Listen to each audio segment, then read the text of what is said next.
Chan Michael, the husband. Yes, yeah. I'm reading a book about it. Very interesting. Did I tell you a story? Hmm? Did I tell you a story? What do you mean? The story of Chan Michael, because I like sharing it. No, we have not had that conversation.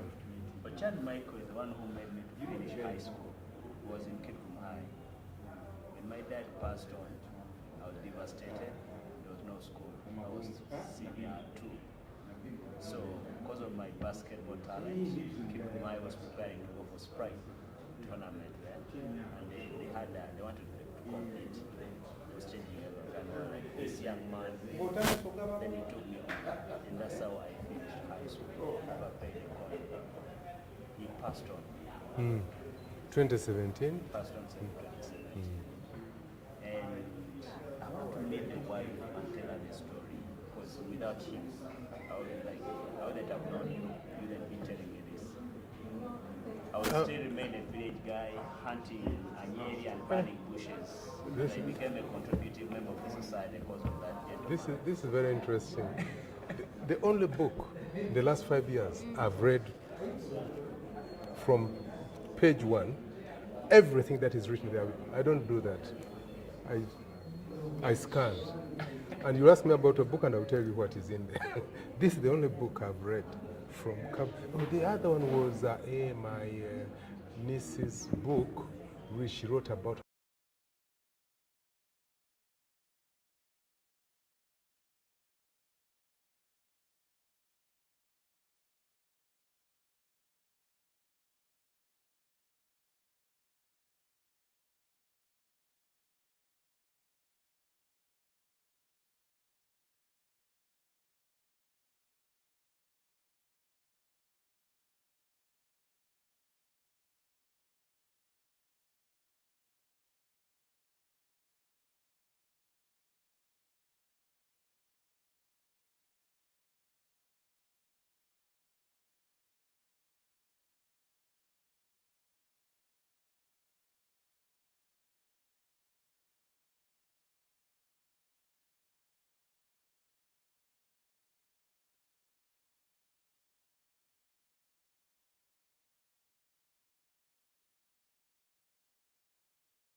in here. So ladies and gentlemen, even those ladies who are coming, if you're not here, please come and fill up this space. Welcome to Kuonyesha Trust Conversation, Arts Conversation. I'd like to start by wishing you a Happy New Year and congratulating you on, for having survived 2020, 2021, 2022, now you're in 2023. May the Almighty be blessed and glorified for keeping you alive, safe and sound. My name is Noah Wamala Nyanzi, your host, and I'm pleased to inform you that flanked by a very beautiful young lady here, Kalungi Maureen, Oba Maureen Kalungi. She's a performing artist, and if you talk to me nicely, she may even perform for you. Maureen, yes. Nice to have you in this. Me too. And then on my left is Mr. Charles Batambuze, also known as Uncle Butter. To you, to me is Butter. Charles, nice to have you on this set and for this conversation. He's also the chairperson, the vice president or vice chair of National Culture Forum.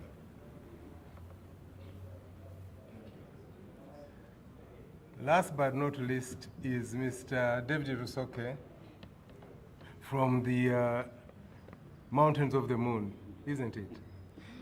Here representing URA, Uganda Revenue Authority.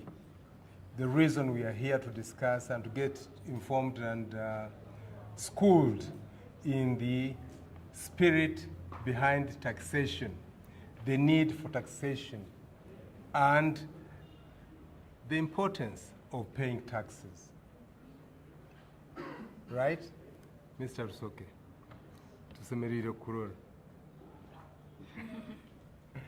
Okay. Now, we'll start with appreciating, first of all, Kuonyesha Trust and Civil Source for making this conversation possible.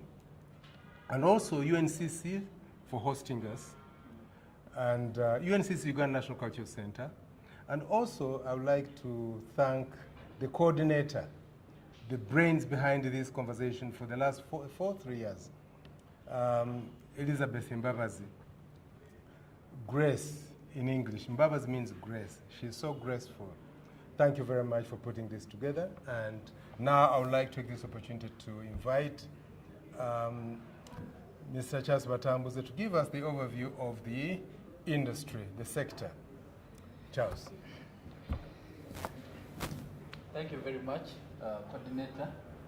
Ladies and gentlemen, it's a privilege for me to be giving this overview at this meeting, and thanks to Onyesha for inviting me, but also for making this conversation happen. I think that as a sector we need to be talking more, probably fighting less. Ladies and gentlemen, about 4 weeks ago, I wrote an article following announcement by Uganda Revenue Authority that they wanted to tax artists and public entertainment generally. And my article was, I'll paraphrase, to the effect that URA, before you tax artists and the public entertainment sector, first feed the cow before you milk it. And I remember discussing with one of the editors of one of the big newspapers about that article. His concern was, Charles, why don't you want artists to pay taxes? Said it's important to feed the cow before you milk it. And I was coming from a deep place where many of you have analyzed how much government invests in this sector. It is about 0.0005% of the national budget. And I always say that when you round off that to the nearest, it's actually 0%. 0% is what government is investing in our sector. But maybe before I get there, let me explain that this industry, where music is, public entertainment and so on, is called culture and creative industries. And collectively, they form what is called the creative economy. The creative economy is a set of socio-economic activities that trade with creativity, knowledge, and information to generate income, to create jobs, and to make money for government. So these activities trade in creativity, and there are studies that have been done, some of them the effect of finding the most creative country on earth. And for a fact, Uganda is one of those most creative, talented countries in the world. And what makes us even more unique is that we have these 54 cultural, indigenous cultural groups. So it's our culture that we share with the world, and it's very amazing, the creativity that comes from those cultures. These people here know that the creative industry is very big business for many countries of the world. In fact, in the US, the creative industries overtook automobiles and all those traditional US exports. So the creative industry overtook those ones as the biggest export from the United States to the world. In Africa, many of us know that the thing that made Nigeria to become the biggest economy in Africa in 2014 was actually the creative economy. The creative economy in the creative industries in Nigeria are second to oil. Now you can imagine the extent to which, how much money the Nigerian government is making from the creative industry, and how many people are employed in that creative industry. Let me come home. In the case of Uganda, first of all, we have decided to divide culture and creative industries into 9 domains. Domains are huge classifications of the industry. Actually, each of the domains is a big industry. One of them is music, which is the target of URA. And in music, we have sub-disciplines. Music itself, dance, songwriting, music publishing, audio recording, music distribution, live performances and shows, musical instruments, sound equipment, DJing, etc. You can see I'm even running off breath, listing. There's so many subdomains and disciplines under music. We have what we have called performing arts, where we have comedy, drama, radio drama, theater. And I think in your notice as URA, you mentioned comedy as one of those areas that you would want to tax. We have collecting societies, CMOs, and in the case of Uganda, currently we have 3. The Uganda Performing Rights Society, the Uganda Reproduction Rights Organization, and Uganda Federation of Movie Industry. The audiovisual people are also in the process of registering, having their society registered. Film and video, where we have film, video, TV, cinema, audiovisual hardware, animation, and so on. Visual art and crafts, where I have crafts, painting, sculpture, photography, weaving, fashion, design, graphics design, interior design, landscape design, architectural services, and advertising services. Books and publishing, books, poetry, newspapers, magazines, printed matter, digital publications, libraries, virtual book fairs, etc. Software and innovation is another domain. Computer programs, software applications, internet streaming, internet podcasting, video games, interactive media.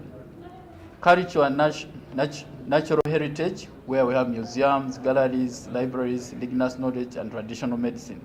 And finally, support services. We have talent managers, managers of artists, music promoters, events managers, MCs, and so on. You can see that those 9 domains are so rich in sub-disciplines.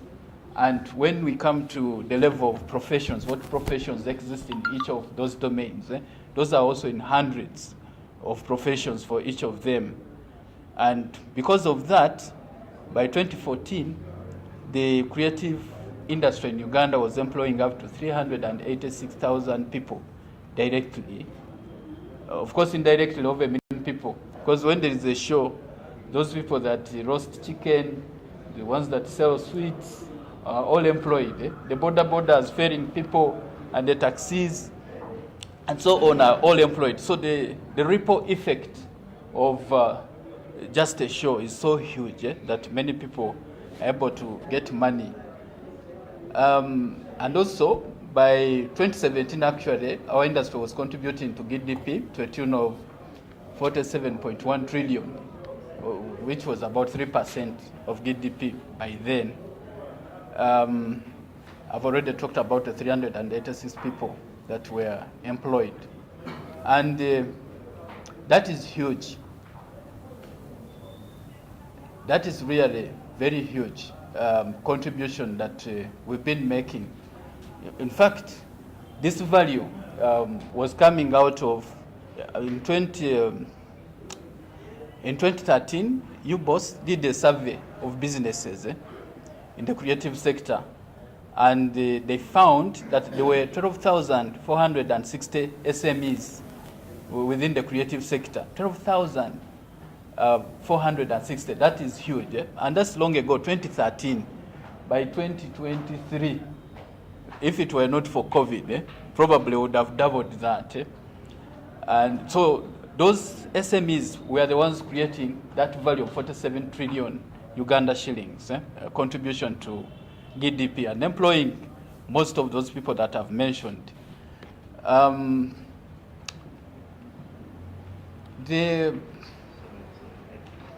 When I read the call, that notice from URA calling on artists to register 14 and also public entertainment and all the different initiatives that have been undertaken, I was inspired to write that article, which was to the effect telling URA, before you milk the cow, first feed it.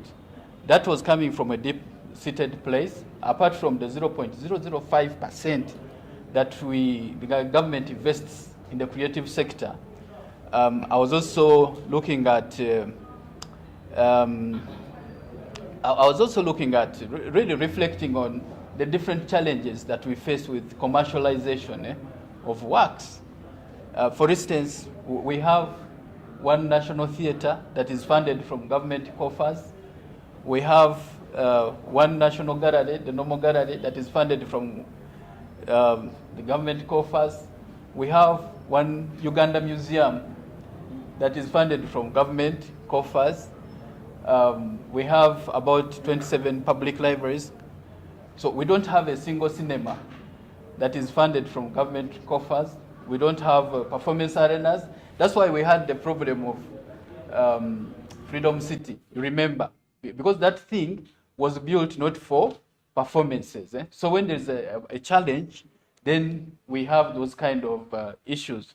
So the fact that the investment by government has been so low, and yet government expects to get value out of it, I thought there was a need for me to make that writing that, please, before you milk the cow, do something about this sector.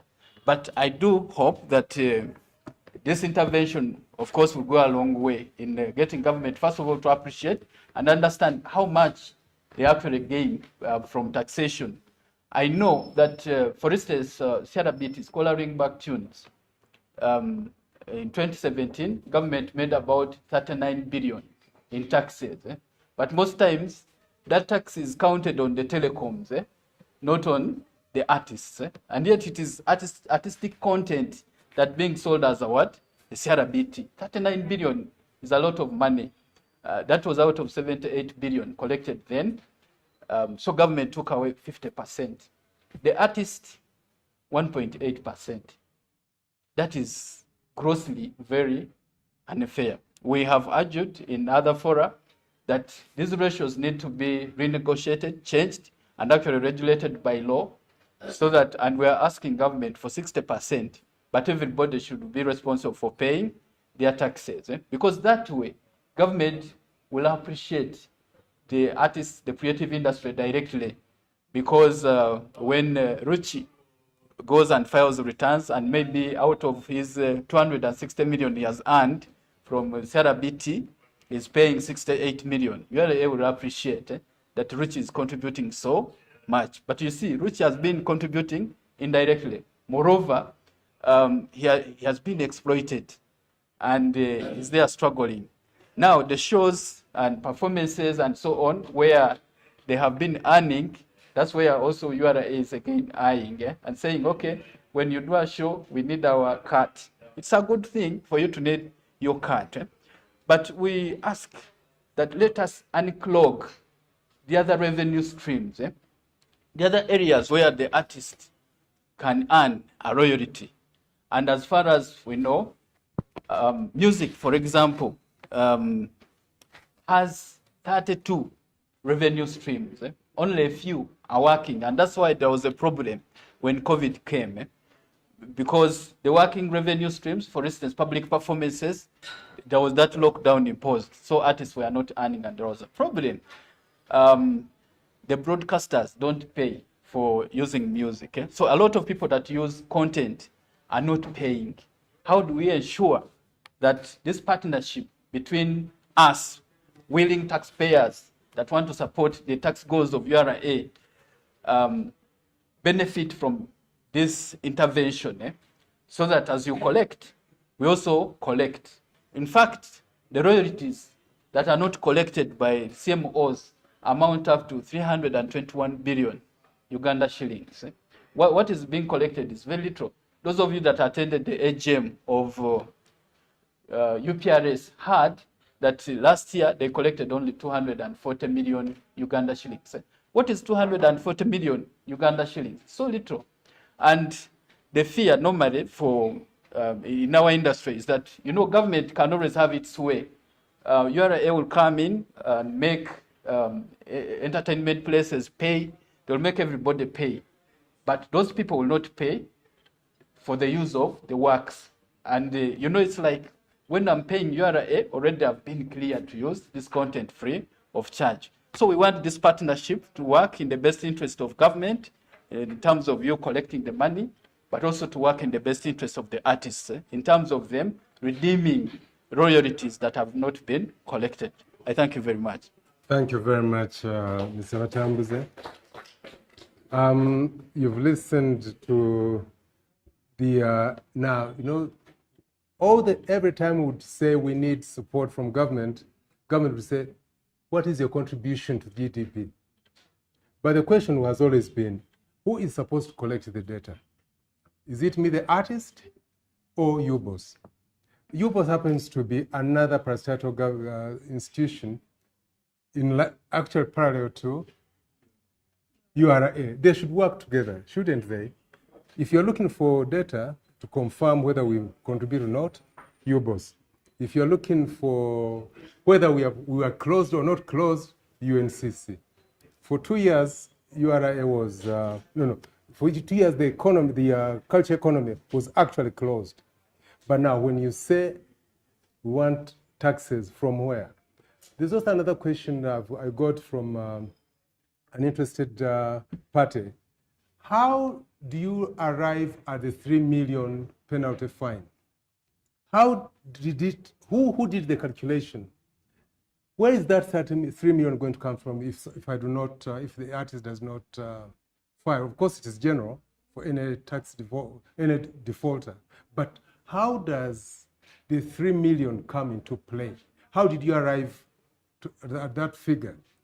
Is the economy of Uganda so good that you can walk around and get the 3 million and it's very easy, people will be able to pay?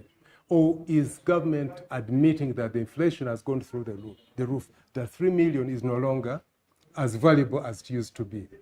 So to some of these people, if you ask them how long it takes for one to get the 3 million, some of the artists I know, it will take us a whole year. But if you're going to find me 3 million, that means you should never start. So that is one. But the arrangement was to have you come in, but I would like to give a chance to Maureen to say something before you can, so that you can address the issues together. Maureen, I'm sorry. No, it's okay. It's okay. Thank you so much, Mulangila. My name is Kalunji Maureen. Hey, sorry. My name is Kalunji Maureen. I'm a performing dancer. My take about URA issue is that, like the gentleman said, like, how can you come and tax us minus supporting us? For example, I myself am a person with disability, and I look at the National Theatre itself and other art places whereby these places are not accessible, and yet the government, when the URA issue is being put into consideration or being enacted, it won't discriminate. But you want Maureen, who's performing, to pay a tax, yet the needs she need, what she needs is not being put into place. So I would ask all the parties, like, first work on what artists want, then from there come and tax, because we also want to be taxed. We want to contribute to the economy directly, because we have been doing it indirectly. Because as he said, you can't say that we have been not contributing, because everything that we are using is being taxed.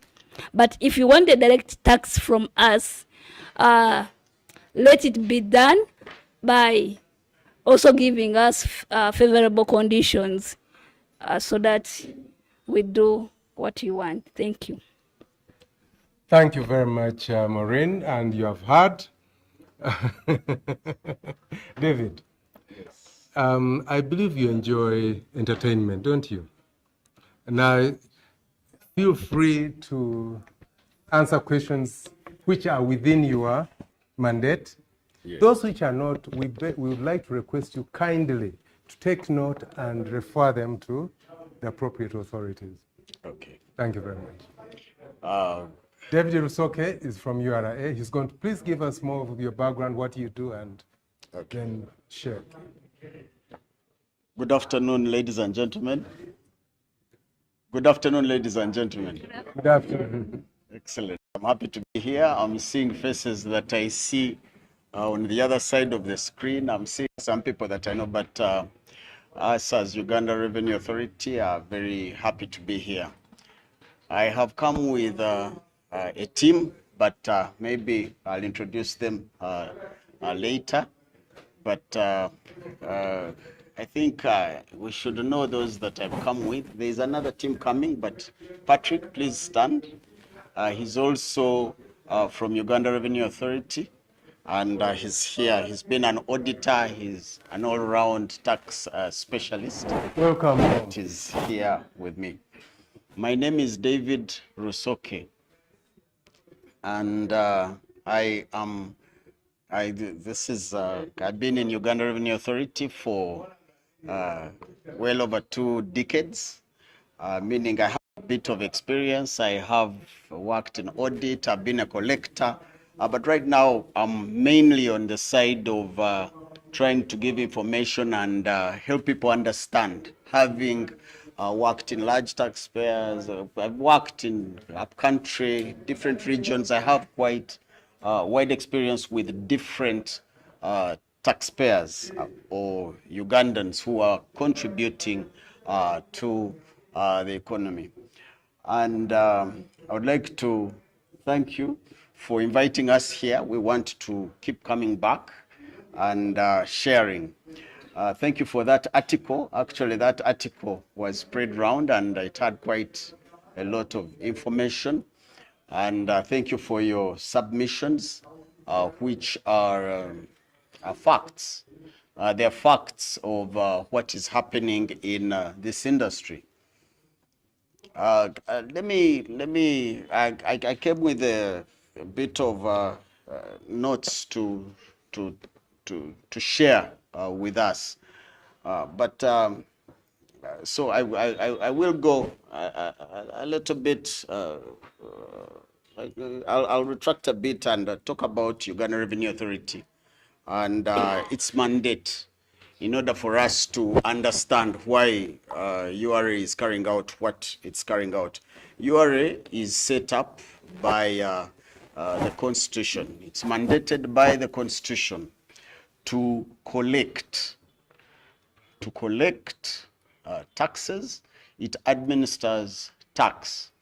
And when they collect all the money that has even been collected today, it doesn't keep. It's taken to the consolidated fund.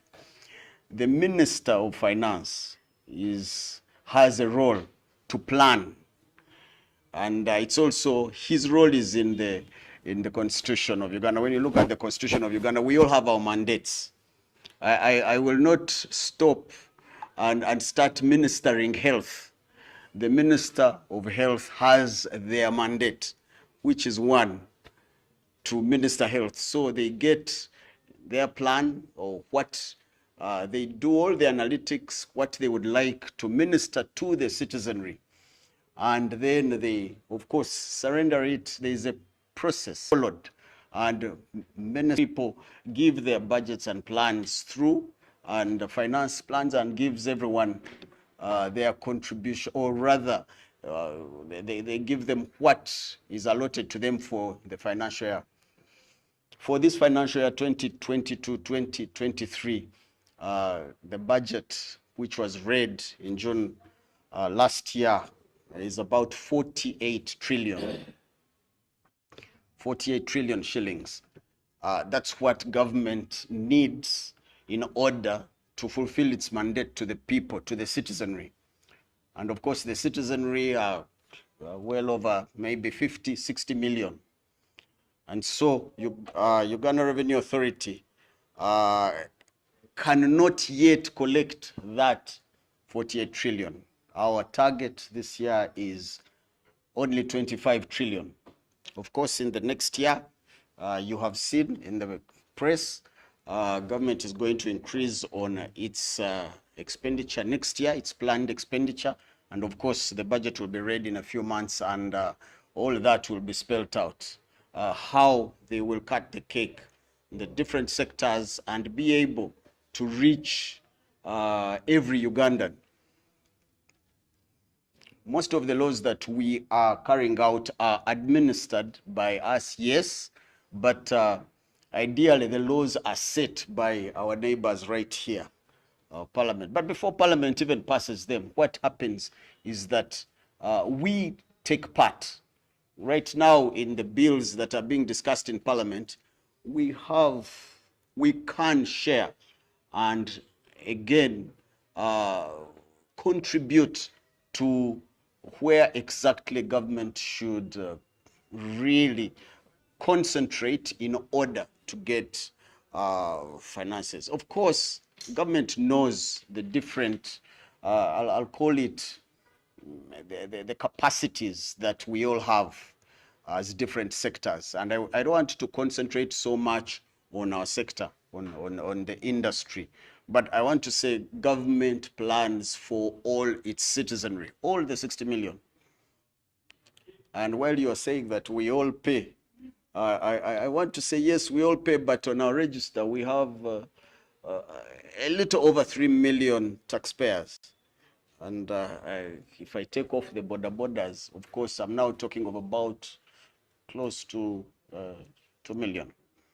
So we have very few people that are contributing to what we are collecting directly. We have very few people that are contributing. On even the 2 million, yeah, they are the payers you earn, those that are employed. And those are the ones that are directly contributing. Most of the Ugandans, most of the citizens are not contributing who are engaged in active business, and yet government is providing services. We also facilitate trade by providing enabling environments which foster business, our doing business. Many of us traveled here. There's no problem. We are free to do anything. Government is not holding the can to stop anyone from engaging in business. No. If you go to Somalia right now, you'll find there are warlords. There are some countries where you can't exercise the kind of freedom that we have here, which means government is really doing a lot. If we hear a bullet being shot here, we will not even run. We will think maybe it's a tire that has burst. Maybe it's something, which shows that government is really working, especially regarding security. We also, as Uganda Revenue Authority, provide guidance and implementation, and before we see laws coming into play, we advise government on what to do. And so I may not go into our mission and our vision, but our mission is simple: to mobilize revenue for national development in a transparent and efficient manner.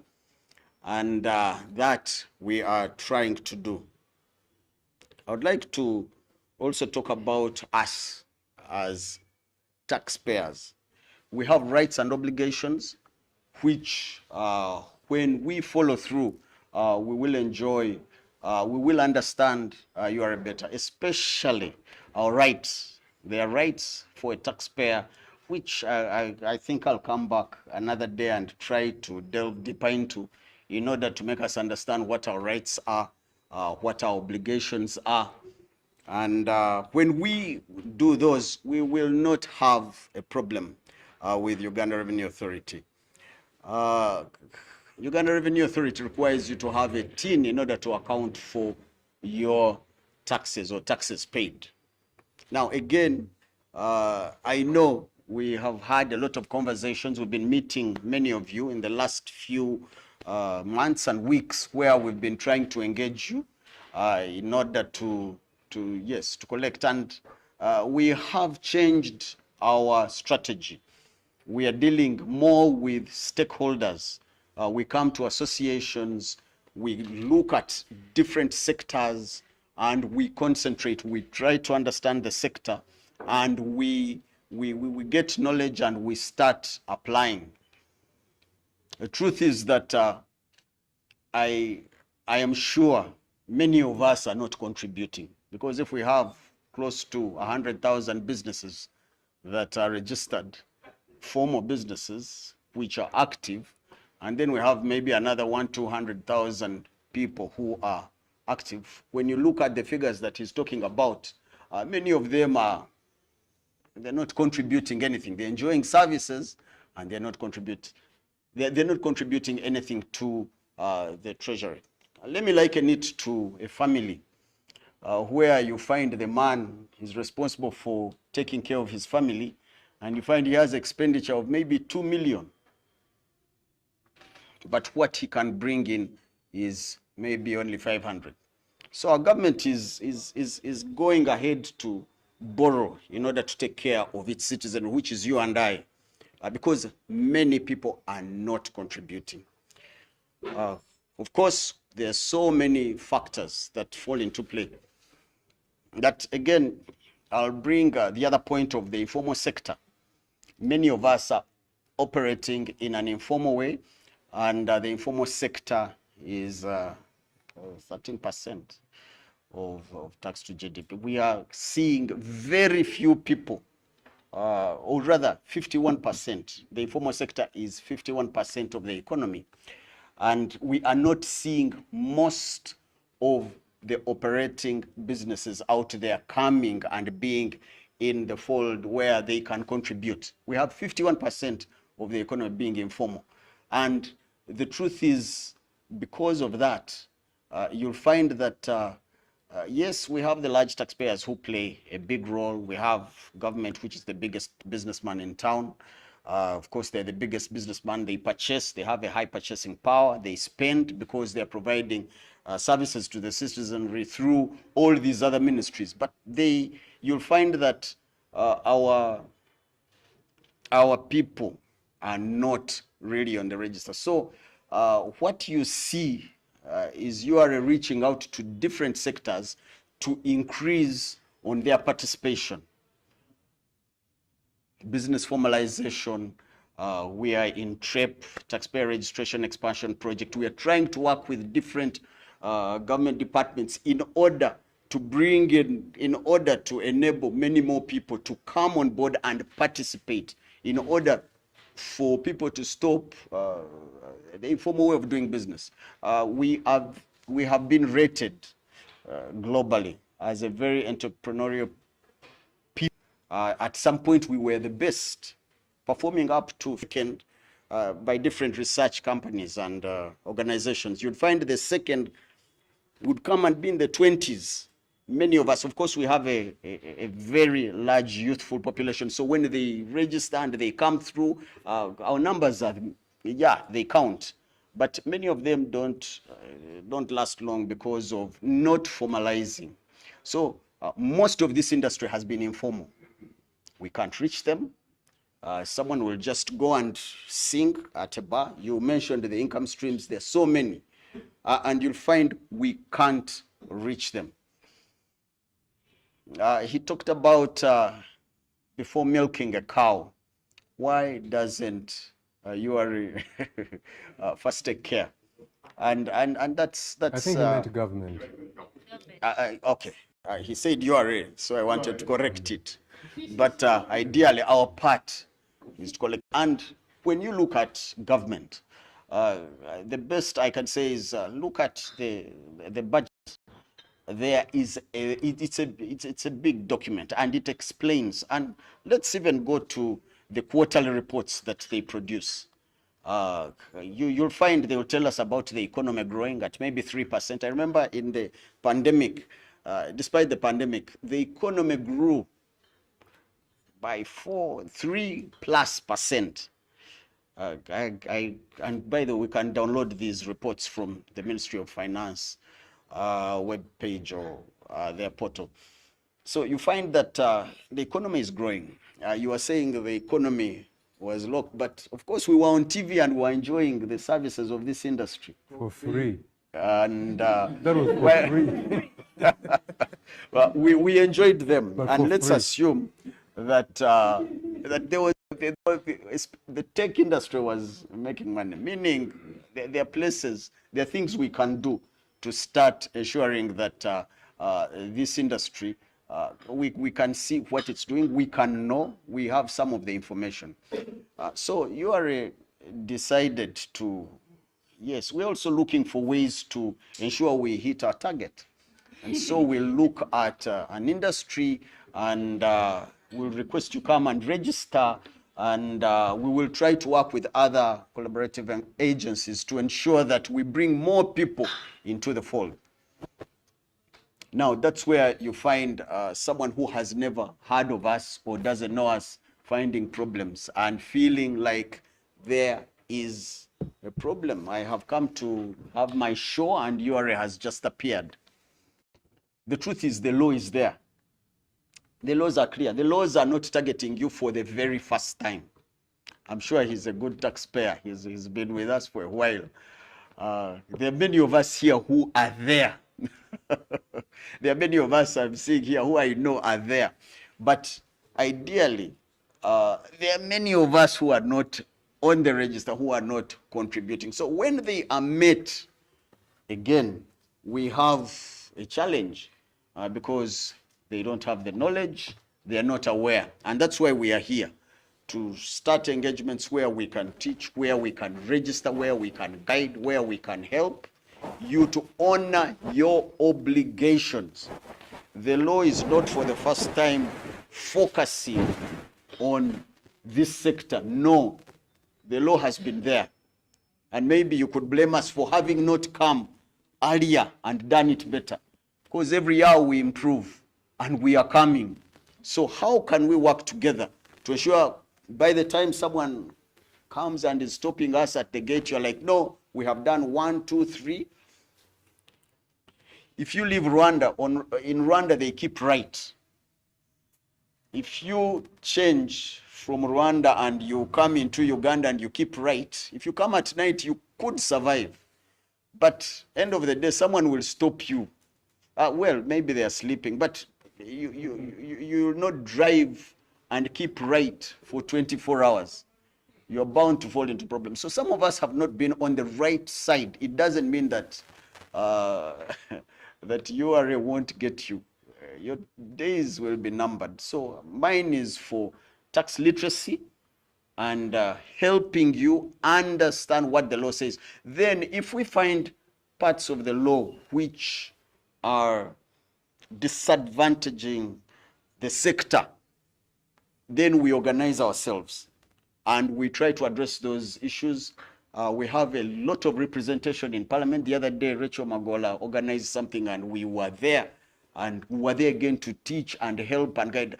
And I must say, this sector is so wide, it's so diverse that, yes, we might not understand it in a day, but the law is clear on what is income.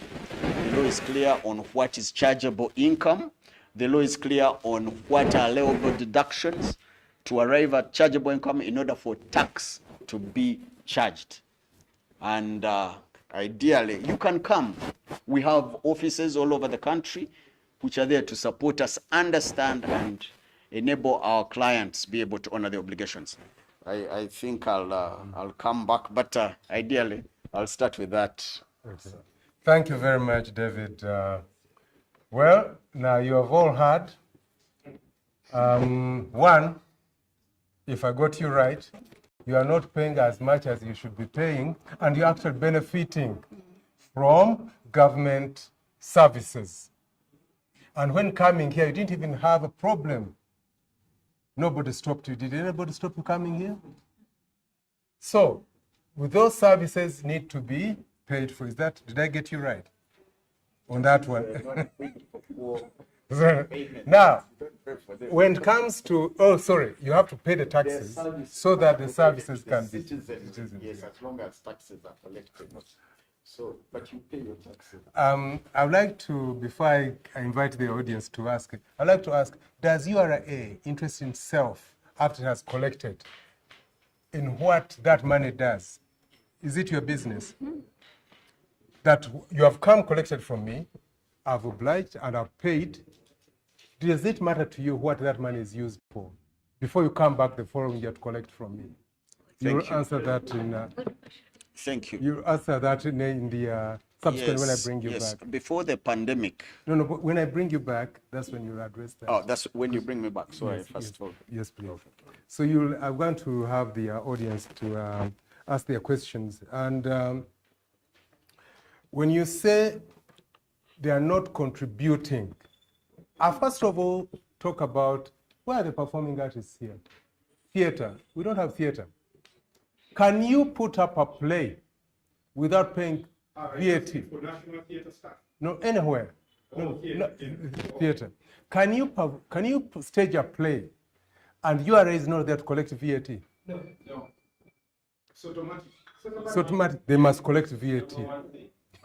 Even before you do anything else. I'm glad I have people to bear witness in that one. Yeah? Government is supposed to be the big buyer, isn't it? The experience is that whoever has done business with the government has collapsed.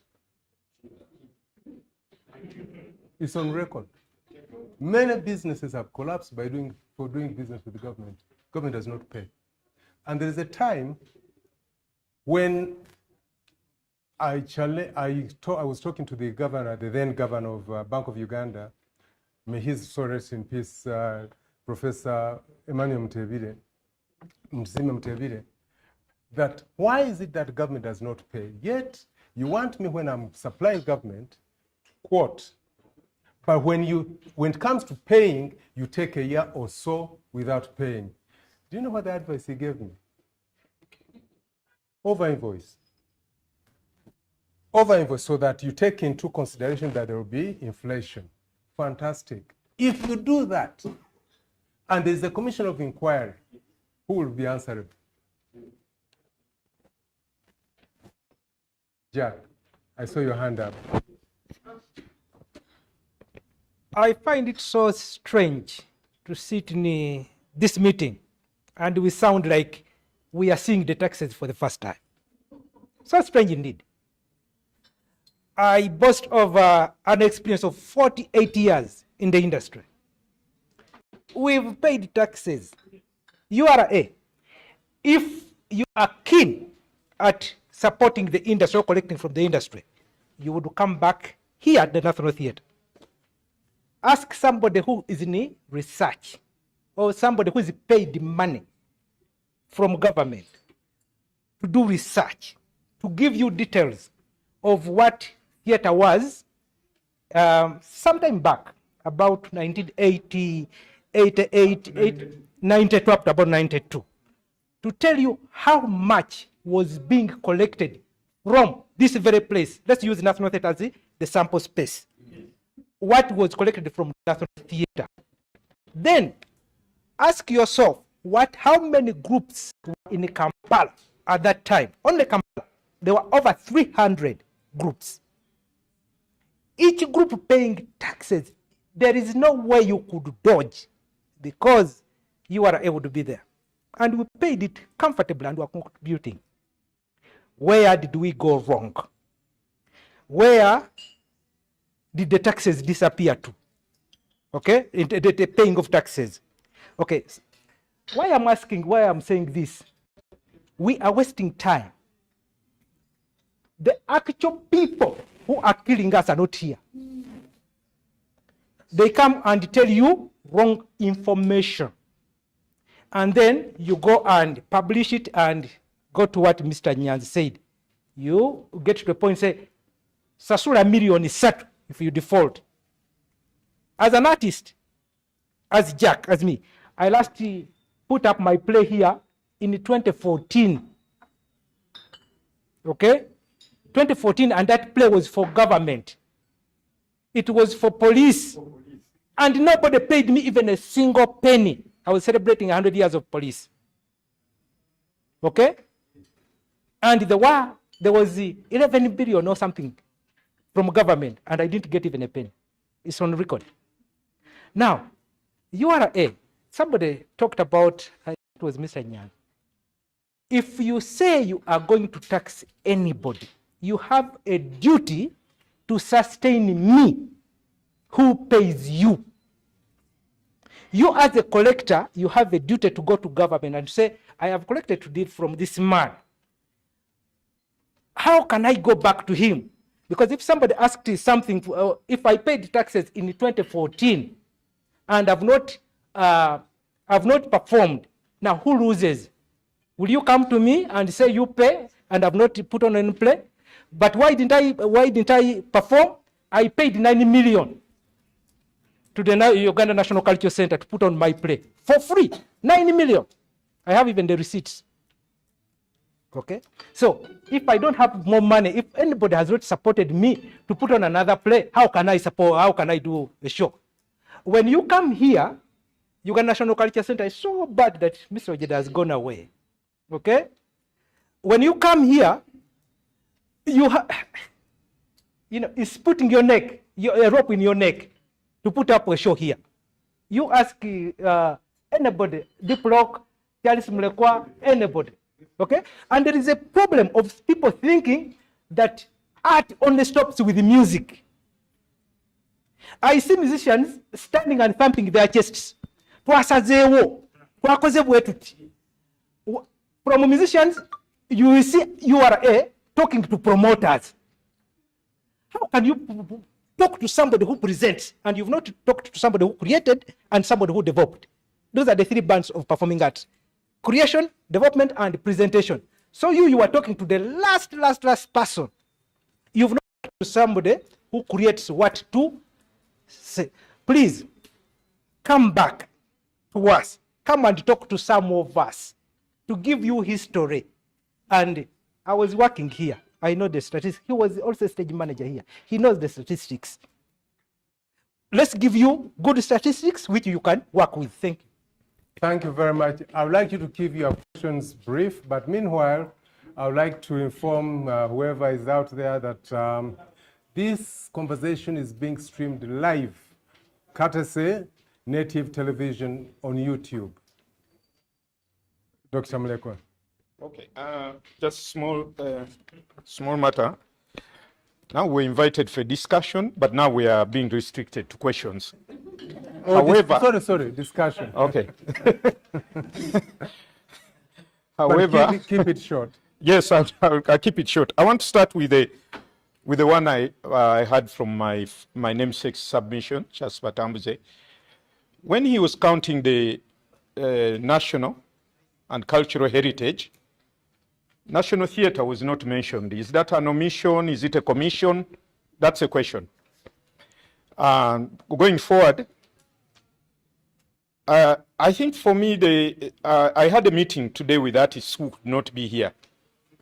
And we had a series of questions and we summed them up to one thing, which was, why should we pay taxes? That's the question. Now, my small discussion is this. I usually can't think properly until I'm thinking through theater and drama. And what I learned through theater and drama is that when you have a cat and a horse, the cat cannot lead the horse. Yeah? The horse has to lead the cat. I also learned from Wole Soyinka's play, I think Death and the Maiden, that if you have a root and a stem, it is the stem, it's the root that feeds the stem, not the stem that feeds the root. That's what we would like URA to think about. That it is okay for them to collect, and we know that they can collect one way or the other. But if you collect one way or the other without ever caring about the welfare of our growth, the welfare of the heritage, you'll never like the plays we write. Thank you very much. I'm desperate for ladies first.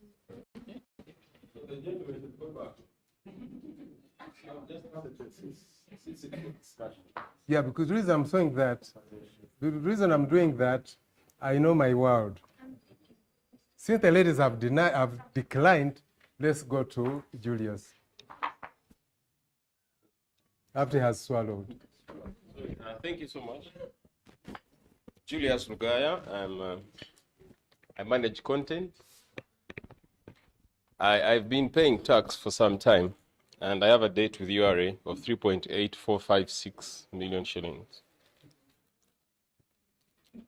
Thank you so much for coming. I've been listening to you in so many spaces, but it's good you're in the same space here. It is believed that the creatives begin from the space you are in, and so many things have happened in this space. And of recent, there's been so new energies that have come out that have created a lot of excitement, especially when it comes to the media, the newspaper, the social media. Jack talked about something called research. There's a person in this space who's paid. I wanted him to hear, but he's talking. He's getting his briefing. Yeah, you know, I come from a school. I'm a student of Father Grimes. He says when you're talking to somebody, it's good to have that, the listening ability. Otherwise, my question will go away. David, would you like to please concentrate? So that thank you for that. We don't have much You're time. welcome, madam. Thank you. Good to see you. I think Charles Batamze mentioned a few things that sound so good for the ears. In this country, we are fond of presenting some nice things on the laptop, those nice figures that sound so good for especially for guys who want this data. I don't know how much the figures mention, if they tally the actual monies and numbers he has mentioned.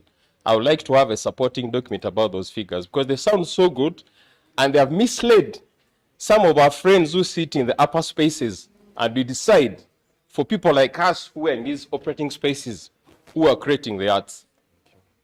And also, Mr. Irisoki, I think we need a lot of what I call information, training, information flow, because the sector we're in, there are people who take 9 months to create their piece of art. And then there are people who take 1 day and on the stage and they're presenting. I think those are different energies. So I think we need to have more conversations. And I think we should use this space more because this is our heritage. This is the space where magic happens. But this space has been isolated and it's unfortunate. Mr. Ojede is not here to speak some of, we like to hear from the boss himself sometimes, but he's not here. And I've taken some time without attending all these meetings, I think 4 years, because the last time I attended one, we didn't have the good end, but I hope this one goes ahead. Thank you so much. I'm in charge. Richie. We'll take 2 more questions from the gentleman in the hat, and you'll find that later. Miss Uganda. Thank you, moderator or chairman. It's an honor to be here. My name is Isaac Ruchi. I'm an aficionado of the creative arts, a big fan and a practitioner. And this is very interesting. We need to see more of this. As this is going on right now, I just want to amplify something for URA. You need to do a lot of reaching out and sensitization. We do these kinds of meetings all the time. And when we go to these meetings, the tradition is we fill up these forms, attendance forms. But I can assure you right now, I have seen 4 people, very serious people in the industry, very hesitant when they looked at the thing, the URA. And then it says, URA, your taxpayer's name. This is not different from what we do. But there is that feeling. Right now, as the meeting is going on, there are some people, maybe after I speak, they will think again and sign, because it's just for signing. It doesn't mean anything. But there was that hesitance, like, why do they want my taxpayer's name? So you need to do a lot of sensitization amongst our communities. And also we want to encourage you, as you do your consultations, work harder and consult the right people. Because we see a lot of your initiatives that are coming from a good place being very distorted because of where you're getting your information, where you're getting your intel from. I'm one of the international promoters in Uganda. Since 2006, I've probably done the biggest Christian events in this country. Benny Hinn, Kirk Franklin, C.C. Winans, Papa San, I can name drop. And I've heard, the rumors are that even us we shall be taxed. But even us we shall be taxed this way, this way, this way. And you look at how they are planning to do it, and there's a lot of, again, misconception and double taxation because people don't know the dynamics, what happens when you're booking an artist. I pay for their tickets, but do I pay it directly to the artist? And yet I hear that you would also be interested if I'm bringing 14 people and I'm buying tickets for them, you want taxation on that. So consult the right people to be able to achieve the things that you want to achieve, and not, again, somehow end up muzzling the ox. I'm from the church, so I like using those analogies. If I'm an ox and I'm going round in circles treading on the wheat, for you to come and take it and sell it, allow me to eat some of it. That's from the scripture. So those are some of the things I wanted to throw your way. And if I have a chance, I'll come back and bring harder ones. That's the son of a pastor. Best cultural, what? Best cultural? My name is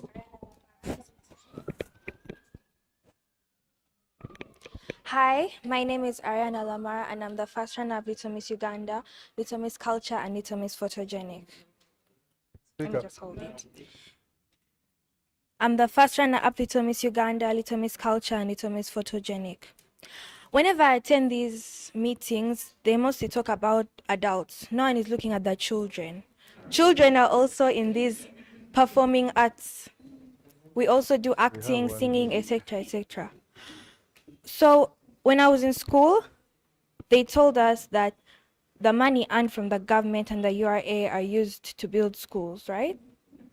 Well, how is the URA planning to use the money that they earn to build the schools? And okay, how are the URA planning to promote the arts in the schools that they build? That's my question. Thank you very much. Little Miss, you can run up. Hakim.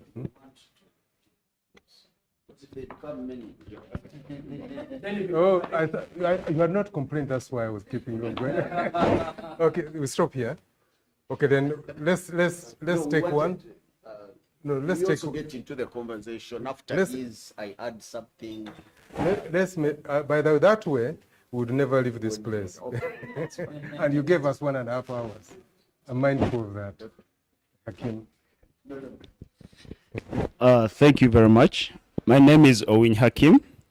I'm 3 years in the art realm, courtesy Isaac Ruchi, but I come from a background of administration and culture and development. My question is, we had the opportunity to visit different countries where art is well developed.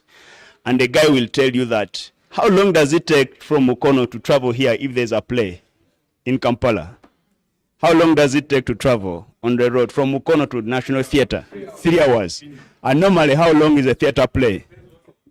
2 hours. So if someone is planning, you see, now the road comes in, right? The infrastructure is not there.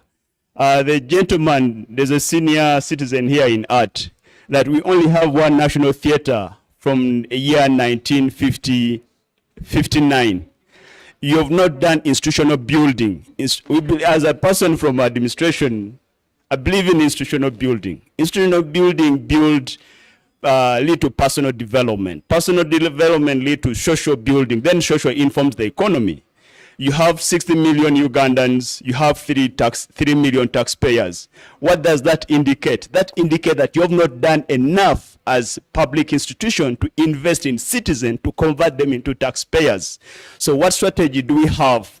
What pathway do we have to attain that?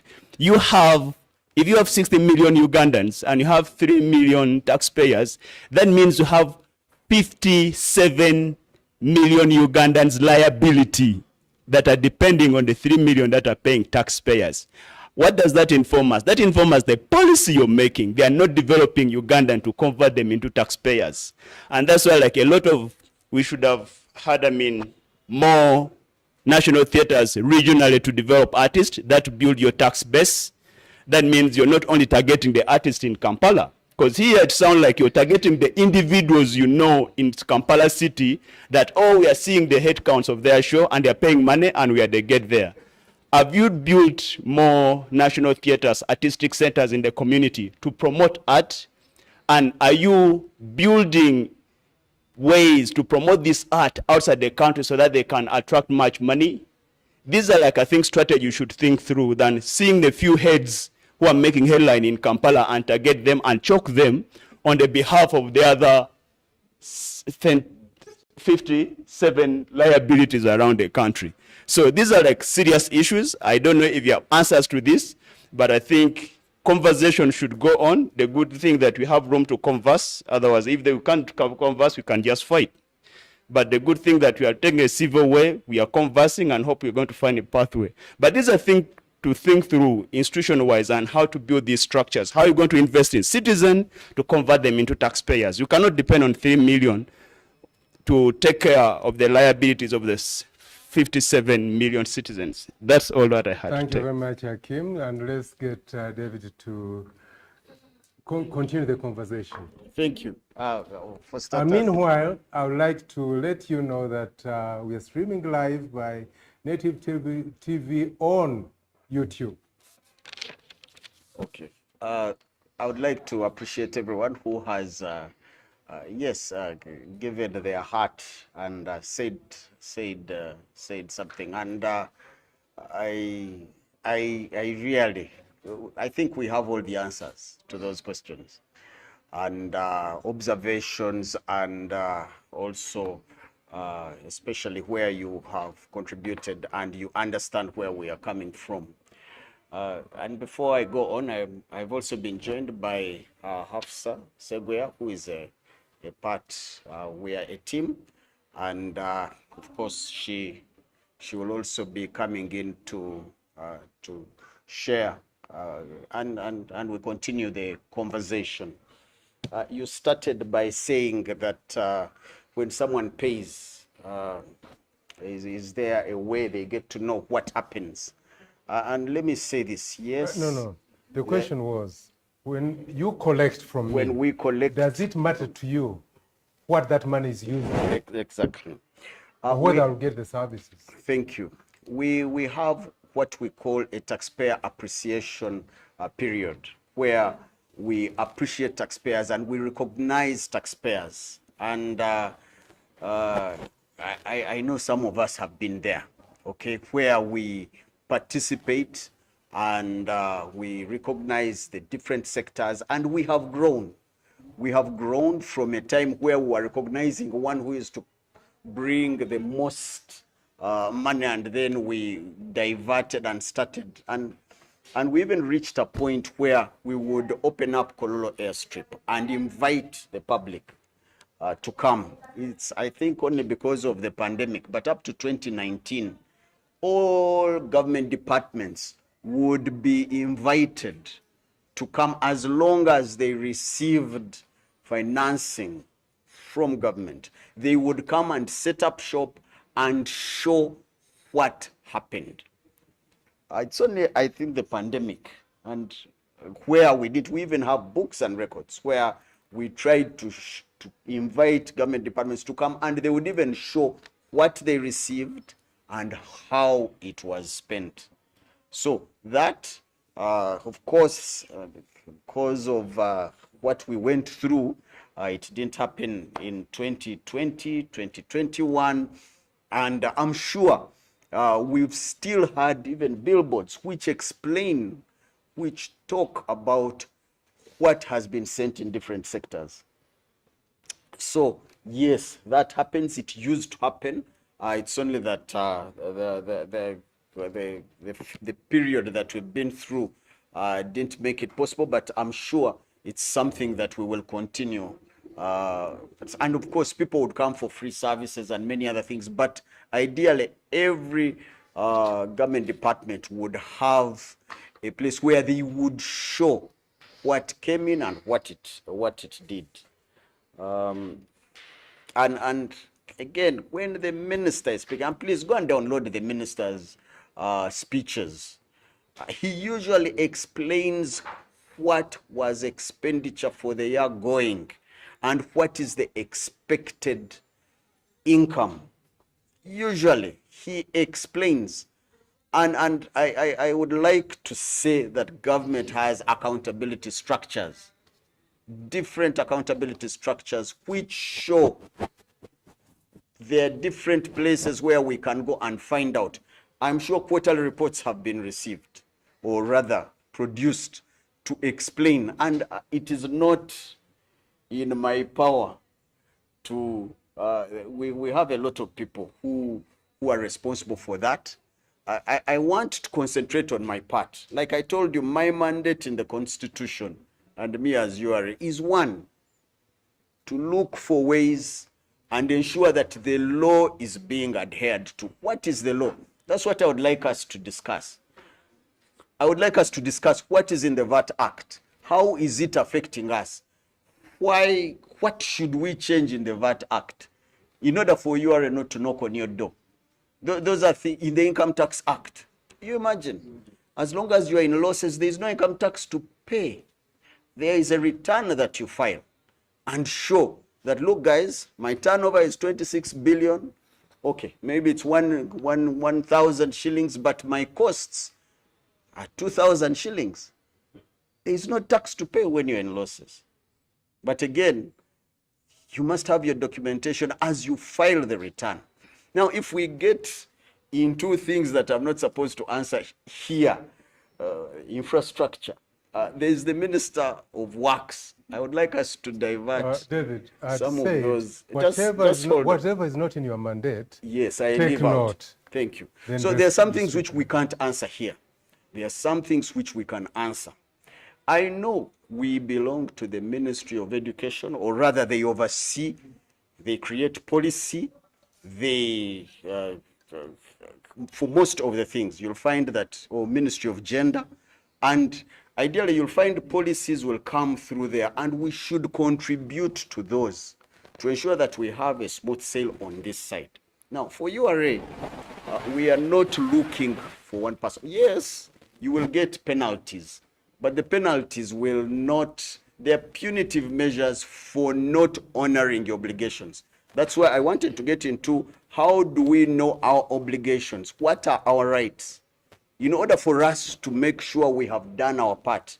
And once you do that, the truth is you will know what taxes are due, what you've paid. And let us assume you've paid. I really appreciate and honor those that pay. And there is a record of what you have paid. And that you should be proud of as someone who has taken care of this country. You're part of the people. But I would like to bring another factor. Government is still borrowing. It's still borrowing in order to take care of you and me.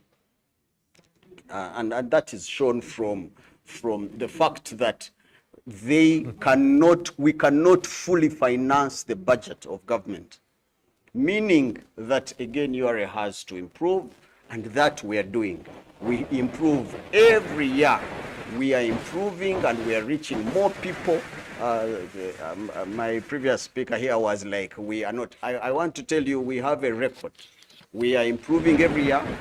Many a times we hit our targets, and again government increases on our target and we reach out. And again, government usually plans on where the income will come from, which sectors have suffered, they reduce, they introduce exemptions, they introduce other factors. Of course, they put a lot of study and work into it.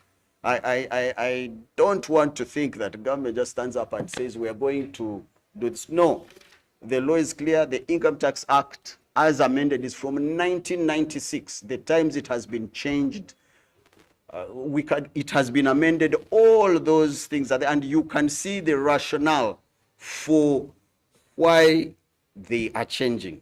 So mine is, I believe you are a yes.